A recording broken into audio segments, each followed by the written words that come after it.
Assalamualaikum warahmatullahi wabarakatuh. Perkenalkan, nama saya Almaratun Fadila dengan NIM D1B1200041 dari kelas A S1 Farmasi, Fakultas Farmasi, Universitas Megarizky Makassar. Di sini saya akan menjelaskan sedikit tentang definisi farmasi, sejarah farmasi, pendidikan farmasi, obat, resep, dan bisnis farmasi. Yang pertama adalah definisi farmasi. Kata farmasi berasal dari kata farmakon, yang berarti racun atau obat. Farmasi adalah salah satu ilmu kombinasi antara ilmu kesehatan dan ilmu kimia, yang mempelajari tata cara penyediaan obat menjadi bentuk tertentu. Orang yang ahli dalam bidang farmasi biasa disebut apoteker. Ruang lingkup dari praktik farmasi termasuk praktik farmasi tradisional seperti peracikan dan penyediaan sediaan obat. Yang kedua adalah sejarah farmasi. Ilmu kefarmasian belum dikenal oleh dunia pada zaman Hippocrates atau lebih dikenal dengan Bapak Ahli Kedokteran, yaitu pada tahun 460 sampai dengan 370 sebelum Masehi. Pada peradaban itu, seorang dokter mempunyai banyak tugas, tidak hanya mendiagnosa penyakit yang diderita oleh pasien, tetapi ia juga mempersiapkan ramuan atau racikan obat seperti halnya seorang apoteker. Seiring dengan perkembangan zaman dan ilmu pengetahuan problematika dalam pengadaan obat menjadi rumit, baik karena formulanya dan cara pembuatan obat tersebut. Oleh karena itu, dibutuhkanlah seseorang yang dapat mendalami keahlian dalam pembuatan dan peracikan obat. Yang ketiga yaitu pendidikan farmasi. Yang pertama adalah Starata 1, yang dirancang selesai dalam 4 tahun dengan gelar Sarjana Sains atau Prodi Sains dan Teknologi Farmasi.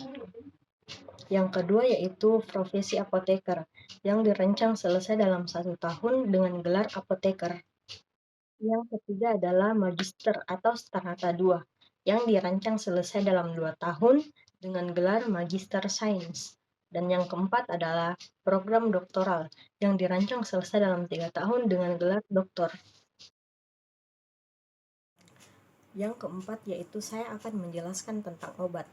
Obat adalah bahan atau panduan bahan yang siap digunakan untuk mempengaruhi situasi, sistem, fisiologi, atau keadaan patologi dalam rangka penetapan diagnosis. Penggolongan obat terbagi menjadi 4, yaitu 1. Obat bebas, 2. Obat bebas terbatas, 3. Obat keras, dan 4. Obat narkotika. Yang kelima yaitu saya akan menjelaskan tentang resep.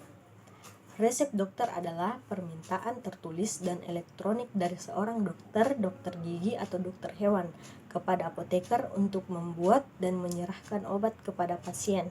Yang berhak menulis resep adalah 1. Dokter umum atau spesialis, yang kedua dokter gigi, dan yang ketiga dokter hewan. Simbol RX yang merupakan kependekan dari resep dengan simbol huruf kapital dengan tanda silang diagonal yang memiliki arti ambil. Yang keenam yaitu saya akan menjelaskan tentang bisnis farmasi. Bisnis farmasi yaitu semua kegiatan yang dilakukan dalam rangka mendapatkan keuntungan dengan menawarkan barang atau jasa. Seperti bidang yang menyangkut semua aspek obat, meliputi isolasi atau sintesis, pembuatan, pengendalian, distribusi, dan penggunaan. Jadi, bisnis farmasi adalah semua kegiatan dalam rangka mendapatkan keuntungan dengan menawarkan barang atau jasa pada seluruh aspek yang menyangkut obat-obatan. Bisnis farmasi terbagi menjadi 2, yaitu 1. Bisnis kefarmasian non-pelayanan, dan yang kedua adalah bisnis pelayanan kefarmasian. Sekian video yang dapat saya paparkan. Kurang dan lebihnya mohon dimaafkan. Terima kasih. Assalamualaikum warahmatullahi wabarakatuh.